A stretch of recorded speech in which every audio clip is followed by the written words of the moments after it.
Assalomu alaykum hurmatli televizor ko'rguvchilar. Uyg'ur televiziyasining kundalik xabarlarini ko'rishingizni qarshi olamiz. Sharq Turkistondagi virus va ocharchilik masalasi haqida axborot e'lon qilish yig'ini ochildi. Sharq Turkiston hay'ati Buyuk Birlik partiyasining bosh shtabida axborot e'lon qilish yig'ini ochdi. Wuhan virusi haj qilishning cheklanishiga sabab bo'lishi mumkin. Qatar G'azzaga 14 million dollar yordam berishni qarorlashtirdi. Tövəndə diqqətlə xəbərlərimizin təfsili məzmunlarında bolsun.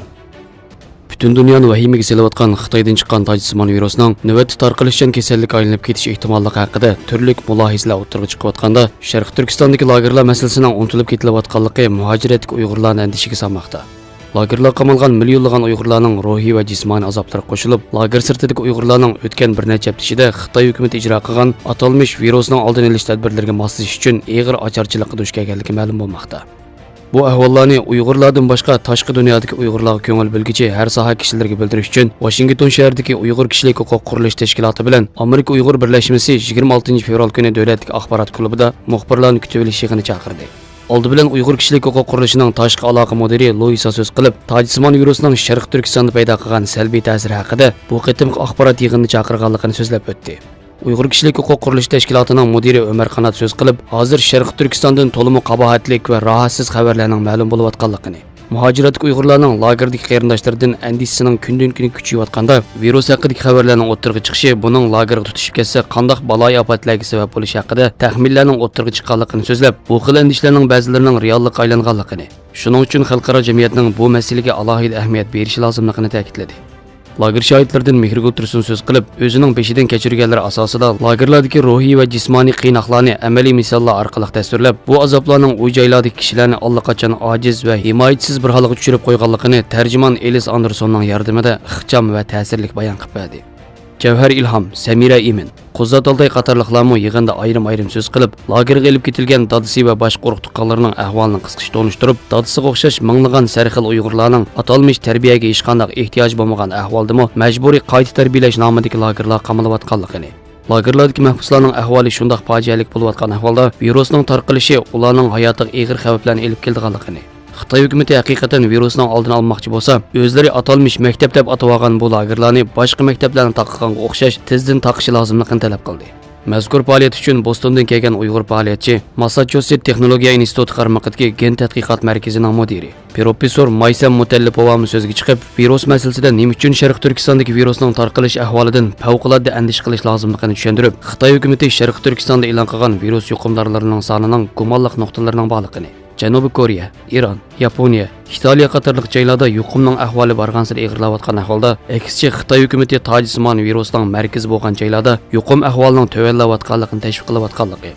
Shuncha ko'p Xitoyning Wuhandan Sharq Turkistonga qochib borganligi aniq bo'lsa-mu, nima uchun yuqumlanuvchilarning soni buncha oz ma'lum qilindi?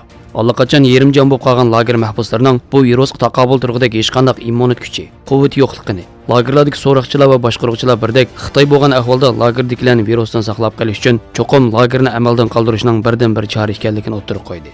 Uyg'ur kishilik huquq qurilish tashkilotining xodimi Elis Anderson o'zining Uyg'urchani yaxshi bilishidagi ortiqchiligidan foydalanib, ijtimoiy tarmoqlarda keng tarqalgan Uyg'urlarning virus sababli uylarga qamalish ahvoli, shuningdek bu sababdan kelib chiqqan ocharchilik ahvoli haqidagi qisqa filmlar hamda uningdagi mazmunlar haqida yig'in ahliga ma'lumot berdi. Aç kaldım! Aç kaldım! Aç kaldım! Bütün ballarım aç kaldım! Aç kaldım! Aç kaldım! Aç kaldım! Bütün ballarım aç kaldı! Taçı!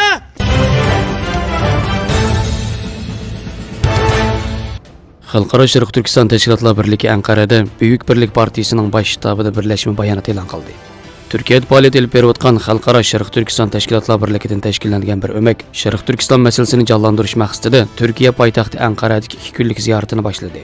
Sharq Turkistonning hay'at safarining tunji kunida Buyuk Birlik partiyasi bosh shtabini ziyorat qilib, hozirgi vaziyat ahvolini tanishtirdi. Hamda Turkiyada yashayotgan Uyg'urlarning talablarini yetkazdi. Hamda Uyg'urlarning duch kelgan qiyinchilik masalalarini qanday hal qilish masalasi ustida muzokara olib berildi. Uyg'ur hay'ati Buyuk Birlik partiya raisi Mustafa Dastichi bilan birlikda bayonot e'lon qilib, Sharq Turkistonning yaqinqi vaziyat ahvolining intayin qo'rqinchli ekanligi, xalqarada Wuhan virusining oldini olish uchun barliq yig'ilishlarning va ijtimoiy so'rovlarni amaldan qoldirayotgan bir paytda Sharq Turkistondagi necha million xalqning yana lagerda yetayotganligini, bu masalaga xalqaro jamiyatning ko'ngil bo'lishi, agar bu masala sal qaralsa, og'ir qirg'inchilik yuz beradiganligini ta'kidladi. Bu hay'at yana hokimiyat beshidagi Adolat va taraqqiyot partiyasi, parlamentdagi o'ktish partiyalardan Cumhuriyet Xalq Partiyasi, Millat Hareket Partiyasi va İYİ Partiyaning munosabatli rahbarlari va parlament a'zolari bilan ko'rishdi.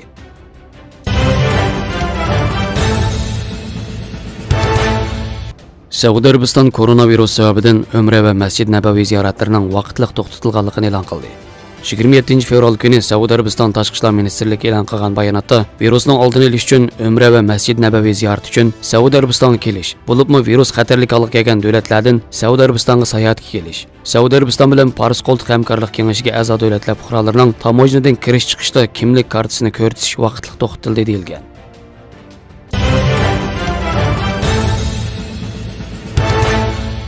Qatar G'azzani qaytadan qurib chiqish uchun 14 million dollar yordam berish qarorini chiqardi.